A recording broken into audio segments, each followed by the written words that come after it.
Zdarec přátelé, já vás zdravím u dnešního Coinespressa a dneska to nebudeme vůbec protahovat a půjdeme rovnou na graf.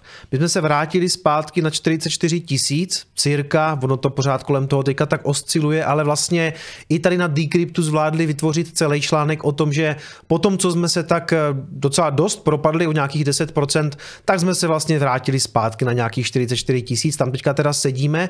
Já bych se na tomhletom místě chtěl možná trošku omluvit, nebo ne, že by to bylo úplně tak strašně nutný, ale nechal jsem se možná trošku uníst, když jsem napsal tenhle ten post na Twitter, že celý ten propad způsobila ta jedna zpráva z toho bloku, protože nutno říct, my vlastně nevíme, co zatím bylo. A já sám vždycky kritizuju lidi, když se propadne ten trh a někdo jde takhle ukázat na nějakou jednu konkrétní věc, která zatím stála, protože pravda je, že my prostě nevíme, co zatím přesně bylo. Čili možná to obvinění, že to byl ten blog, který pustil ten tweet o tom Matrix Sportu, možná to vlastně bylo úplně mimo. Tady je docela pěkný článek i na Cointelegrafu, že i někteří ti analytici říkají, ne, ta zpráva zatím nestála, nějaký 8 nebo 10% propad, tam byl prostě kvůli tomu, že ten trh byl přehřátej. Prostě teďka, ať chcete nebo ne, tak všichni prostě očekávají to rozhodnutí o tom ETF-ku, je to tam vlastně v tom vzduchu strašně cítit a samozřejmě i spoustu těch obchodníků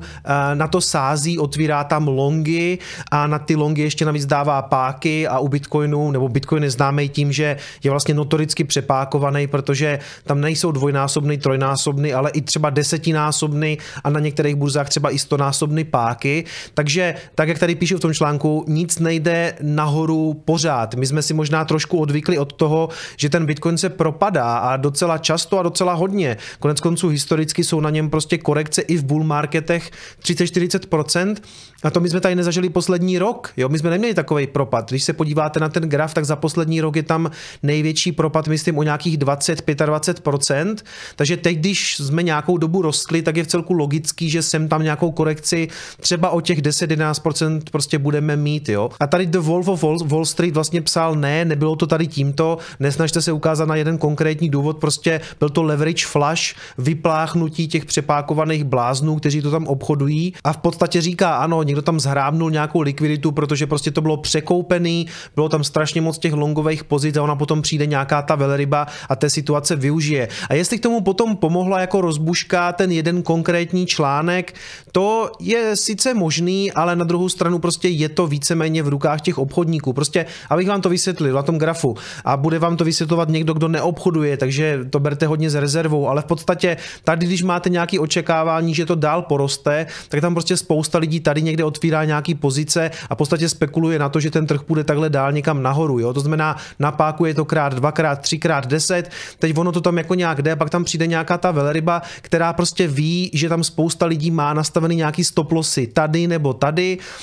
Částečně pomůže tomu, že ten trh jako zhodí, protože začne třeba výrazně prodávat, pomůže se tomu nějakou touhletou zprávou a výsledek potom je, že je to vlastně long squeeze, prostě těm lidem to dojde na likvidaci a jak to dojde na tu likvidaci, tak prostě to kaskáda likvidací, která potom jede dál a dál a dál a tam se potom uvolní vlastně strašně moc nějaké likvidity, který ty velryby samozřejmě velmi rády jako vykoupí, protože si prostě zajistí nižší ceny. Nevím, jestli jsem to vysvětlil úplně dobře, protože tím, že já neobchoduju, tak se mi o tom vlastně jako špatně mluví, ale jde v podstatě o to, že ano, máte tam hodně lidí, co sází na to, že to vyroste a pak tam zkrátka máte velrybu, která tuší, že stačí do toho trošku cvrknout a sebere tam poměrně levnou likviditu tady, jo. Takže tady všem porůpali ty stop lossy, ono to vlastně dojelo až na nějakých 40 000 nebo něco takového, tam se ty velryby napapaly a v podstatě dneska jsme zpátky na nějakých 44 000. Takže co bude dál? No hele, teď všechno záleží na tom, jestli ETF bude nebo ne. Konec konců ta první zpráva se tomu bude věnovat, protože čemu jinému taky teďka v té poslední době, když to očekávání vrcholí. Já už jsem to hodně rozpitvával na streamu, to asi nemá smysl tady dál řešit, ale já si skutečně nemyslím, že by to měl být jako sell the news event. Znamená, pokud to dopadne a pořád si myslím, že ta šance je 95%, tak si myslím, že ten trh zareaguje prostě nějakým výrazným růstem. Jenom se prosím vás nedivte v nějaké dohledné době prostě nějaká korekce bude, jo, akorát, že prostě já si klidně dokážu představit, a taky jsem o tom už mluvil, že vzhledem k tomu, že tady na těch vrcholech už potom jako nic moc není, tam nejsou žádný moc rezistence, supporty, my se klidně můžeme podívat prostě přes 50 000, možná třeba i na 55 v nějaké dohledné době, ale pak si ten trh uvědomí, aha, a my teďka vlastně nemáme moc na co spekulovat, protože ETF je schválený, tak možná to nějak ochladne a klidně můžeme vidět ještě před půlením naopak nějakou velkou korekci, jo. Takže to, že jsem říkal na streamu, že klidně můžeme být na all time high do půlení, to samozřejmě vůbec nemusí být pravda, protože my naopak se tam třeba můžeme jako nějakým způsobem přiblížit třeba k 60 000, ale protože to bude tak přehrátý, tak tam přijde brutální korekce třeba o 30%, tam my se podíváme někam zpátky. Takže těžko říct, dál samozřejmě platí to, co já si myslím dlouhodobě, štosování satu, neobchodujte to, já jsem velký odpůrce toho, aby retail obchodoval, protože pak se vám přesně stane něco takového, jako se stalo ty 2 dny zpátky, že vás ty velryby prostě vyšplouchnou, protože na to mají daleko sofistikovanější nástroje. Všechny ostatní věci jsme probrali na streamu, takže jestli vás zajímá nějaká rozsáhlá šarlatánská analýza, tak právě na úterním streamu jsem na tom grafu byl snad půl hodiny nebo něco takového, takže to tady nebudem protahovat. Ethereum, Bitcoin, tam je to pořád stejná písnička, to je pořád jako nad propastí, to ještě jako uvidíme, jak se to vyvine. Ono totiž s tím samozřejmě souvisí ta bitcoinová dominance. Taky jsem o tom mluvil na streamu, ale mám tady k tomu ještě jeden komentář. Jo. Bitcoinová dominance z mýho pohledu příští týden tak jako tak půjde nahoru, protože máte v podstatě jenom 2 scénáře. První varianta, a to je ta více pravděpodobná, bude schváleno bitcoinový ETF-ko. Co se stane? Já si myslím, že ten sentiment se jako ještě výrazně přesune jako do bitcoinu a spousta lidí, co má nějaký altcoiny, to prostě vzdá, hodí tu flintu do žita a přesune se rovnou do bitcoinu, tím vlastně nalije tu likviditu z těch altů do toho bitcoinu. Bitcoinová dominance poroste. To samozřejmě souvisí právě i s tím grafem toho Etherea, protože to je vlastně největší altcoin. Lidi budou vědět, že zkrátka jako teď žádný ETF na Ethereum není, spekuluje se na růst spíš Bitcoinu, znamená budou zahazovat ty pozice, poteče to podle mě do Bitcoinu a to zdaleka nejenom z Ethera, ale i z těch jiných altcoinů. Takže ano, já skutečně očekávám a samozřejmě můžu se mýlit, ale myslím si, že někdy v příštím týdnu uvidíme bitcoinovou dominanci na 56%. Ten druhý scénář je, že ETF na Bitcoin bude zamítnuto. Co se stane? V takovém případě Bitcoin radikálně spadne, si myslím, to se zřejmě stane, to bude prostě šok, ona by to byla úplná bomba, protože to nikdo neočekává, ale klidně by se tím pádem mohlo stát, že uvidíme propad Bitcoinu o třeba 20%. Jo, jak vůbec bych se nedivil, třeba 10 000 dolů půjdeme, jo, na nějakých ideálně tak třeba těch 32, o tom supportu jsem tady mluvil. Co se v takovém případě stane? Ono, když se nedaří Bitcoinu, protože to je jako ten ukazatel pro celý ten kryptosektor, tak ti lidi se poserou v těch altech a buď je teda prodají do dolaru, a nebo je prodají do Bitcoinu. Ale v podstatě v obou případech dominance up. To znamená, a opakuju, můžu se mýlit, ale myslím si, že v každém případě v příštím týdnu bitcoinová dominance půjde nahoru. V případě těch schválení razantně, to znamená uvidíme třeba 56%, v případě neschválení bych viděl spíš jako něco takového, jo, ale v obou případech to jako poroste.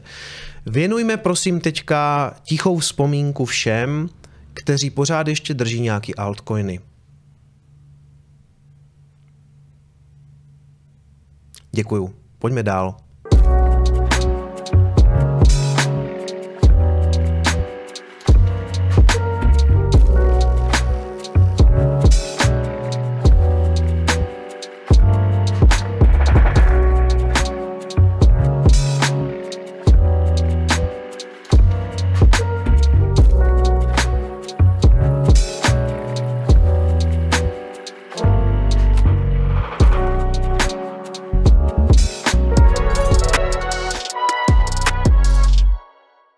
No a jak jsem říkal, tohle Coinespresso by samozřejmě nebylo kompletní bez nějakých zpráv o ETF-ku, protože konec konců ten termín je na spadnutí. Oni to teda třeba můžou schválit mimochodem už dneska, jo, ale očekává se spíš, že to bude třeba to pondělí. Já jsem to vysvětloval na tom streamu, jsme se o tom bavili, že ten termín je v podstatě až ve středu, ale vlastně spousta lidí ukazuje na to, že by dávalo smysl, kdyby to dopadlo prostě už v pondělí. Ale ano, prostě já si vlastně nepamatuju, kdy naposledy. Nebo takhle, já bitcoinový kanál dělám 5 let A nepamatuju si, že by na něco bylo vlastně tak strašně velký očekávání. My jsme se tady historicky bavili o ETF-ku třeba už 3 roky dozadu a ano, očekávali jsme nějaký termíny a schválení a neschválení, ale že by to vlastně bylo tak strašně blízko a že bychom to tak strašně řešili a že by každý řešil každý dokument, co se kde prostě objevil na internetu, to si fakt jako nepamatuju a ta debata v podstatě poslední 3 měsíce je jako čistě tady o tom tématu. Nedivím se tomu, protože pro ten Bitcoin je to jako velká věc a tím, jak se ještě blíží ten termín, tak je jasný, že to tady jako vře ohledně toho tématu, takže já nemůžu dělat jako, že se to neděje. Teď ty poslední zprávy byly o tom, že Grayscaleu, Vaneku a Arku byly schváleny zase nějaký dokumenty o tom, že ty jejich cenný papíry můžou být vlastně zalistovány na ty velké burzy. To znamená, není to schválení toho ETFka, ale v tom procesu je to zase další krok, kdy vlastně bylo odsouhlaseno, že oni můžou tu věc umístit na tu danou burzu, kde se to bude obchodovat. To znamená, v případě toho Grayscaleu je to NYSE, New York Stock Exchange, v případě Vaneku je to CBOE, to znamená ta čikákská burza a v případě ARK21 Shares je to taky CBOE, ta čikákská. Čili není to tak, že už bychom jako věděli, že je to schválený, ale vlastně oni dostali posvěcení, dostali prostě razítko na papír, že to můžou zalistovat na těch burzách a prostě tady přímo i píšou, že v tom procesu je to jenom další jako požadovaný paperwork, nějaký prostě další dokumenty, které prostě musíte mít.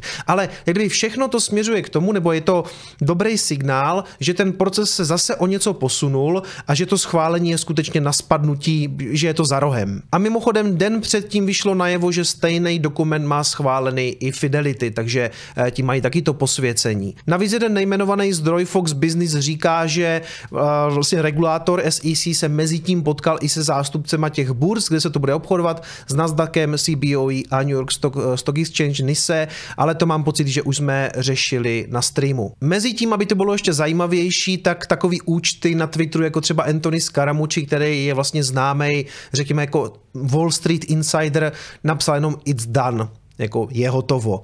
A všichni se tady ptají, jako co, jako novinky, ETFko, jako jak je to daleko, neřekl k tomu nic dalšího, ale klidně bych si tipl na to, že má nějaký inside info, že, jako, že je to hotový deal. Ale jak říkám, pořád si nechávám těch 5% na to, že to nemusí dopadnout, protože dokud to není oficiální, tak to zkrátka není. Jako představte si, že by tam někdo mohl mít nějakýho insidera nebo se domluvil s Garym, a to jsou fakt jako konspirační teorie, že by se někdo domluvil s Gary Genslerem, že to nechá takhle jako napínat a pak tam dá to ne, a to ne by znamenalo, že někdo hodně levně nakoupí, protože bychom fakt viděli propad třeba o 10 000. Jo? Takže pozor na to, jako nemusí to den příští týden dopadnout, ale 95% si myslím, že jo.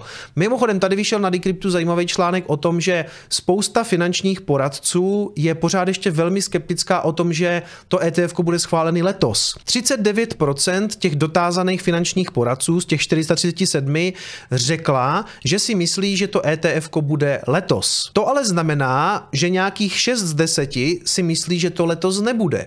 A to mi teda přijde zvláštní, protože buď jsou teda neinformovaní, protože ono z těch zdrojů, co my máme, všechno ukazuje na schválení, anebo teda mají nějaký jako insider info, ale i Eric Balkuna zprávě s tím Seifertem, to jsou ti dva analytici Bloombergu, říkali, že vlastně to moc nechápou, že si to ti finanční poradci myslí.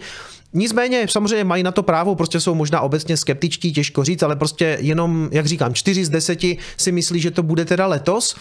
A co je možná zajímavější, že 88% těch respondentů, kterých se ptali, tak čeká na to, aby ten Bitcoin svým klientům koupilo a čekají právě na to ETFko. Jo? To znamená, i když jsou třeba skeptičtí k tomu termínu, kdy to bude, tak ano, oni by rádi rozšířili to portfolio těch svých nástrojů nebo těch svých aktiv, které by prodávali a čekají právě na to ETF, což celku potvrzuje to, co si myslíme, že ten příval těch peněz tam může být obrovský. Tady na bloku je potom článek o tom, co se bude dít v těch následujících dnech, takže je potřeba říct, že SEC napřed musí schválit ty dokumenty nebo formuláře 19B4 a S1, nebo respektive on je to myslím napřed ten 19B a potom ta S1, jednička a ten trading těch ETF může začít v podstatě rovnou v nějakých následujících dnech. To znamená, není tam žádný jako měsíc, než se to otevře, to klidně může být tak, že v pondělí se to oznámí, proběhne ještě teda nějaký ten doplňující paperwork, aby to prostě jako všechno šlo live a ve středu se klidně může začít plnit to první ETF-ko.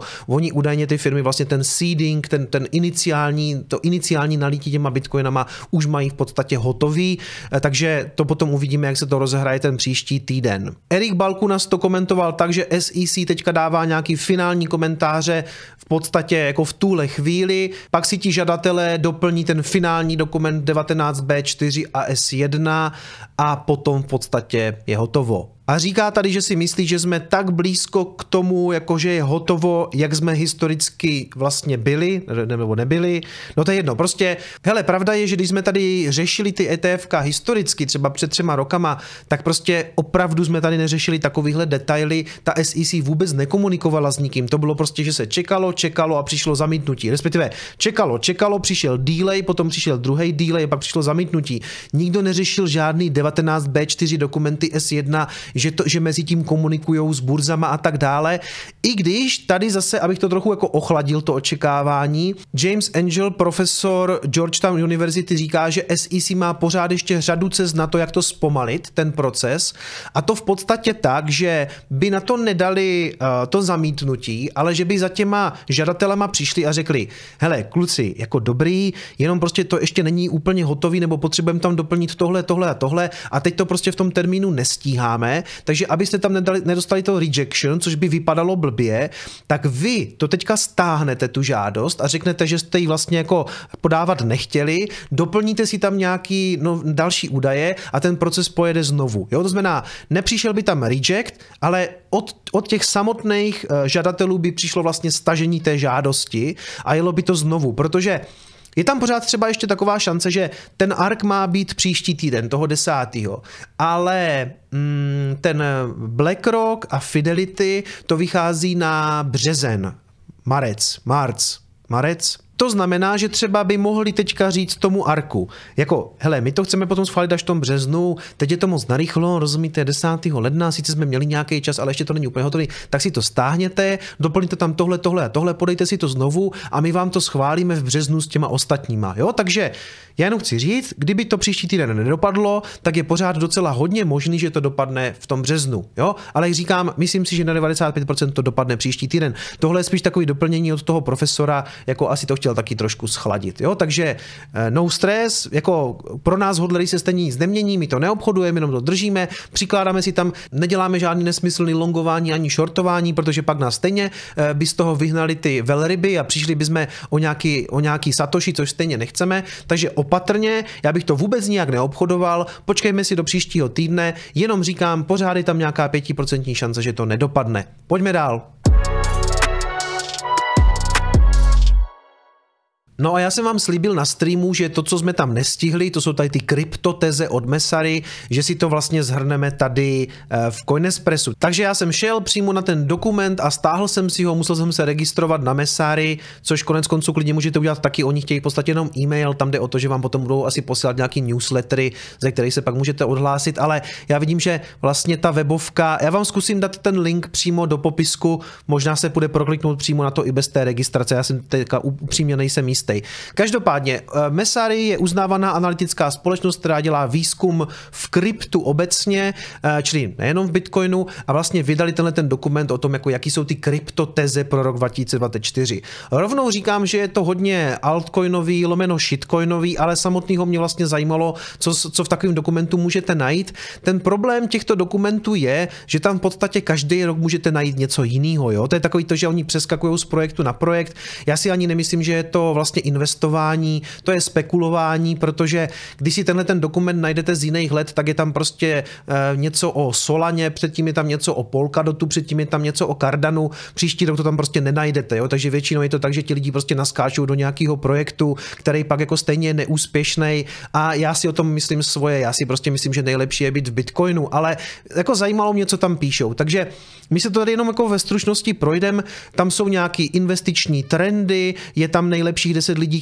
kterých sledovat na Twitteru, respektive platformě X, 10 nejlepších produktů v roce 2024 a potom nějaký jako 10 nejlepších jako peněz v rámci krypta, tím se myslí hodně jako nějaký stablecoiny a vlastně bitcoin, no ale to už není tak důležitý. Líbí se mi na začátku tady, že Ryan Selkistray to v podstatě víceméně jako napsal, nebo to je hlavně jako jeho produkt, tady ten paper je, že se v podstatě vzdává, nebo jakože že poslal to slovíčko Web3 do důchodu z toho důvodu, že se do toho zabalila spousta věcí jako NFTčka, DeFi 2.0 a že to vlastně, že to bylo zdiskreditovaný ten pojem třeba i Samem Bankmanem-Friedem a celým tím ranem v tom roce 2021, že prostě ano, jako když dneska někde něco píšete o Webu 3, tak podle mě vypadáte spíš jako idioti, protože prostě nic z Webu 3 nebylo doručeno, to jsou prostě většinou failnuty nějaký projekty a bohužel k čemu dochází právě i v rámci tady toho dokumentu je zase přelakování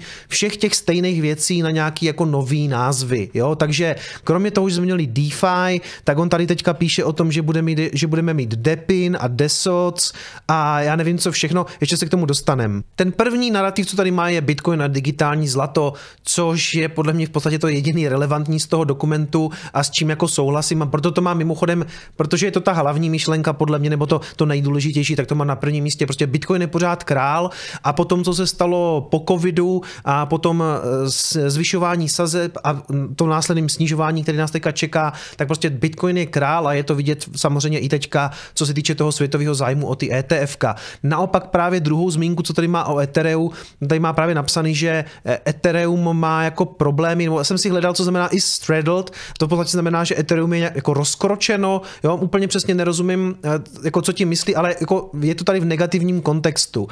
Píše tady přímo, že Bitcoin outperformuje Ethereum jako digitální peníze, to znamená poráží ho, což je mimochodem samozřejmě vidět na grafu, ten my sledujeme, ten poměr Ethereum Bitcoin a prostě Ethereum dlouhodobě podle mě jako digitální peníze selhává, to jednak jako na tom grafu, druhá věc je, že to jako digitální peníze jako vlastně vůbec nikdo nepoužívá, je to nějaký spekulativní nástroj. Já bych řekl, že pořád je to taková laboratoř toho, že se lidi snaží přijít na to pomocí nějakých L1, L2 a DeFi, co s tím vlastně dělat.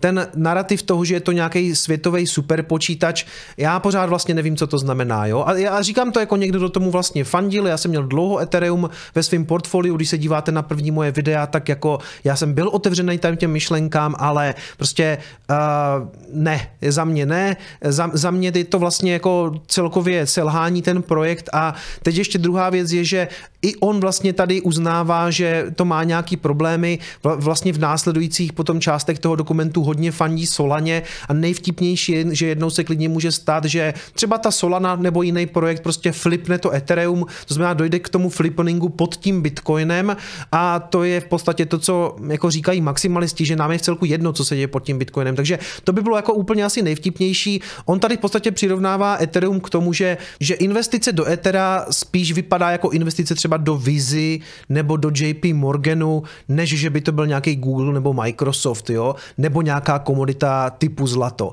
Což jako to se mění každý rok, já už ani nevím, co tady ty věty znamenají, prostě mě to vesměs nezajímá, ale jako je vidět, že i tady u Messari je takovej jako lehce odklon od Etherea s tím, že v některých věcech prostě nenaplnilo to očekávání. A právě potom v těch, jako jasně baví se tady o nějakým liquid stakingu a tak dále, ale vlastně potom v těch následujících stránkách potom vyzdvihuje takový projekty, jako je právě Solana. Co se týče těch nových narrativů, tak tady zmiňuje třeba DePIN, DeSoc a DESCI.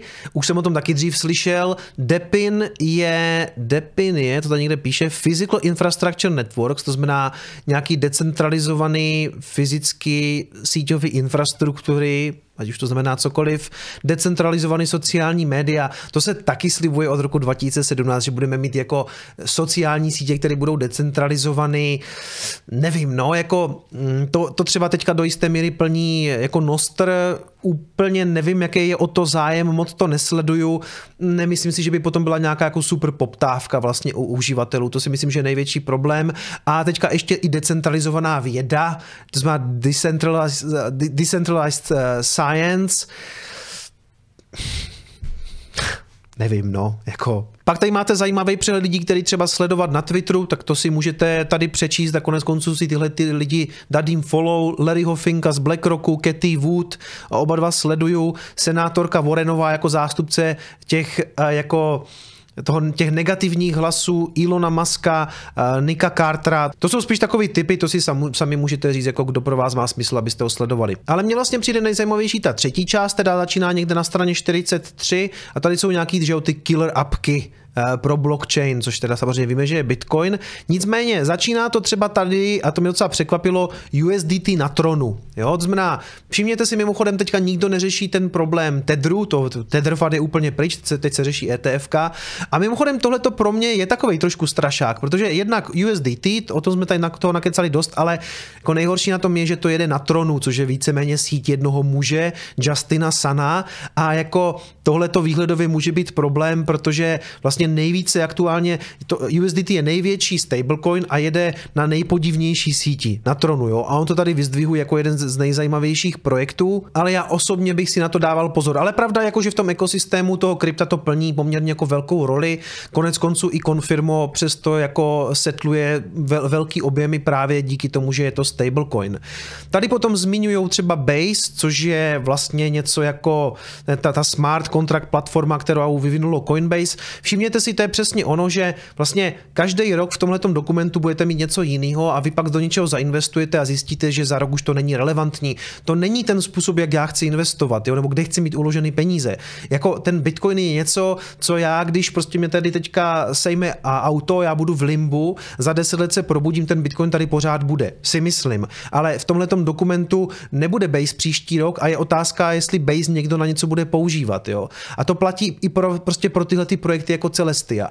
Kdo kdy slyšel o Celestii? To je zase jako novinka, shitcoineři si to hned jako udělali si hned o tom videa, co to je, modulární blockchainy, jo. Že stejný bullshit, jako jsme se tady kdysi bavili o Cardanu, interoperabilita, píčoviny prostě, jo. Jakože napřed Cardano, potom Polkadot, budou se propojovat všechny ty blockchainy.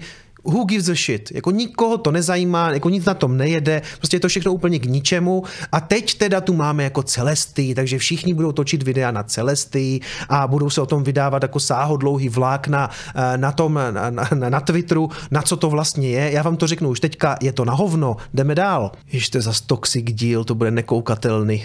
Firedancer je nějaký ten klient pro Solanu, je to údajně něco, co teďka táhlo právě i ten cenový vývoj té Solany. Nevím, jestli zatím byl přímo vývoj toho Firedanceru, ale to je další z té skládačky toho, co v tom dokumentu je dneska a co tam příští rok už nebude. Můžeme jít dál. Farcaster, nevím, nemám nastudovaný, netuším, co to je. GBTC, to mě překvapilo, že tady zmiňuje vlastně Grayscale Bitcoin Trust.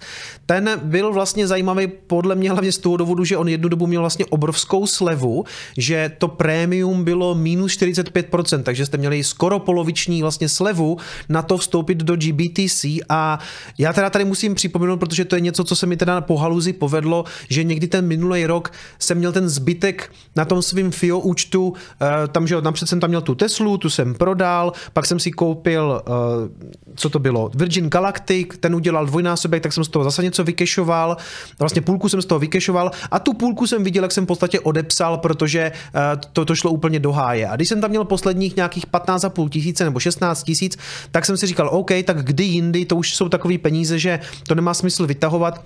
Tak jsem si vlastně koupil to GBTC s tou obrovskou slevou a teď se vám teda zase musím počasí jako tady pochlubit, protože tady v tom nádherném rozhraní FIO brokeru vidíte, že tam aktuálně držím 67 tisíc, což jako beru jako vlastně tak trošku jako takový kapesný, protože říkám, tam jsem narval nějakých 15 tisíc a tohle jsem z toho udělal fakt jako úplně po haluzi, jo. Nebudu říkat, že to byl nějaký hrozně chytrý trade, to prostě, já jsem si říkal, tak buď to odpálím těch 15 tisíc, nebo prostě jednou se tomu tady budeme smát, že to bylo docela jako chytrý, takže teď tam mám nějakých jako 60 tisíc. Ta výhoda taky je, že na to se vztahuje jak časový test, tak hodnotový, takže třeba letos, když tam bude 100 tisíc, tak já to můžu vytáhnout, protože do 100 tisíc se vlastně na to nevztahujou daně, já si na to můžu něco koupit, anebo to tady budu držet 3 roky a vytáhnu to vlastně taky bez daní, takže pro mě je to takovej jako bet na Bitcoin mimo samotný Bitcoin. Jsem jako zvědavý taky, co s tím grayscalem bude, protože teď je to vlastně trust, ale mělo by se to převádět na ETF-ko. Tam je taky otázka, jestli mě třeba nebude někdo kontaktovat z FIA, že se to bude nějak převádět nebo něco podobného. Takže aspoň vám tady řeknu, jako je, k čemu dojde. Jestli v ideálním případě nebudu muset dělat vůbec nic a převede se to na to ETF-ko a prostě jenom se třeba změní ticker, tam se možná nezmění ticker, ale prostě v ideálním případě bych nemusel dělat nic a mám takovou jako obavu, že mi přijde nějaký e-mail, že to třeba možná budu muset prodat a nakoupit. To asi ne, to by se mělo jako přímo převíst, takže to uvidíme, to já vám potom řeknu. Pak tady uvádějí Lido jako liquid staking na Ethereum, což já tak trošku považuji spíš za hrozbu pro Ethereum, protože aktuálně se tam vlastně stakeuje přes 20% všech Etherů a to je jeden problém, že se to jako silně centralizuje v tom Lidu a druhá věc je, že podle mě ten liquid staking to může být vlastně ve výsledku problém pro Ethereum. Jo? Vysvětlím. To vlastně funguje tak, že vy zastakujete Ethereum, ale abyste s ním mohli dál pracovat, tak dostanete jeho derivát. V případě toho Lida je to ST-ETH. A ten derivát má plus minus stejnou cenu, protože se normálně jako obchoduje a ten trh ho vidí jako na vlastně podobné ceně, lehce nižší. To znamená, zatímco vy to máte někde zaparkovaný, to zastakovaný a generuje vám to nějaký yield, tak vy máte pořád dál ten token, se kterým si můžete dál hrát, ale tam vzniká tím pádem napákování v tom systému. Jo? Protože, představte si to takhle, zastakujete Ethereum, dostanete ten derivát likvidní a jdete třeba na Uniswap a vyměníte to za opravdový Ethereum, který zase vezmete, zase ho zastakujete a zase vezmete ten derivát. A takhle můžete jít do nekonečna a ten systém vlastně pákujete hodnotou, která v něm neexistuje, jo? Protože to je nafouknutý z ničeho. A nejenom takhle, že to budete jako stakeovat, ale vychodíte i na ty jiný DeFi služby, kde vlastně dáváte tady ten vzduch. A jednoho dne to může být problém, protože pokud tam dojde k nějaké likvidaci kaskádové, tak tam to může různě jako porupat a může to být problém. Jo? Třeba v případě příští týden neschválený ETF na Bitcoin, teď se samozřejmě zřítí i Ethereum v závislosti na tom Bitcoinu a celý to jako někde popraská. Takže já nejsem fanoušek tady těch derivátových systémů, protože si myslím, že to vnáší vlastně úplný zbytečný rizika, který jsme se chtěli v tom tradičním finančnictví jako zbavit, teď jsme si to jako zatáhli do toho krypta, ale kdo chce kam, pomožme mu k lidu. CCIP, to je nějaký systém Chainlinku, Blur, Blend, Blast, Project Guardian, už jako vůbec netuším, co je za věci. No, vlastně jsem vám k tomu moc neřekl, jenom jsem to tady pohejtil, ale neberte můj názor, udělejte si samozřejmě vlastní průzkum.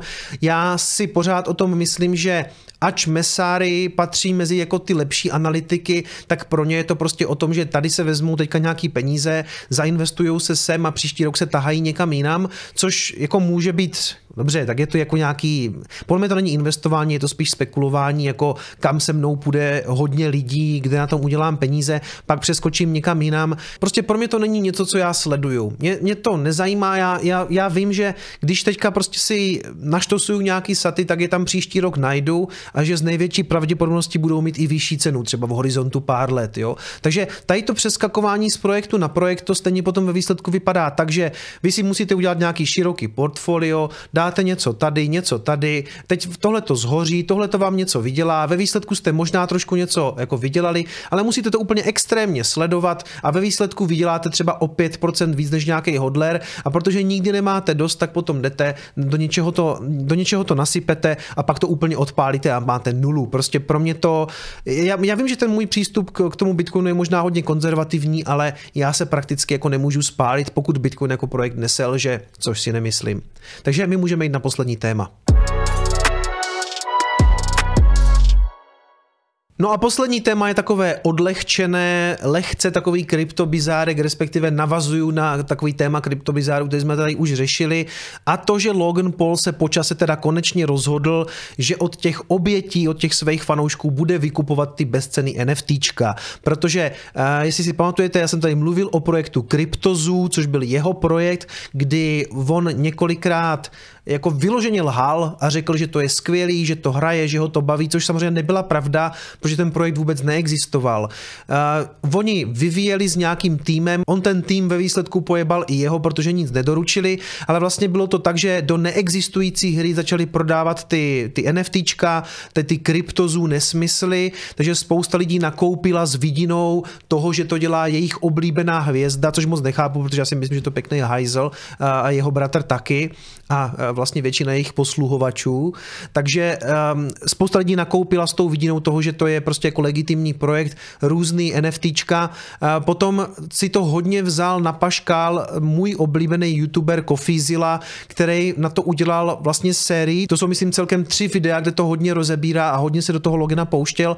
Ten to potom nevydržel a vlastně udělal poměrně velký prohlášení o tom, že všechny odškodní, pak se ale nic nedělo, takže on udělal nějaký další videa, ty Coffeezilla, a teď teda vlastně po letech, protože to mělo být spuštěno, nebo on to ohlásil už v srpnu 2021, takže teď po nějakých 2,5 letech se to snaží urovnat tím, že teda říká, že si na to vyčlenil 2,3 milionu dolarů a že vlastně osobně to od všech vykoupí. Takže pokud vy, a vy to zřejmě nemáte, ale pokud někdo ty NFTčka má, tak mu to můžou nabídnout, on to vykoupí za 0,1 éteru až vlastně do té výše 2,3 milionu dolarů.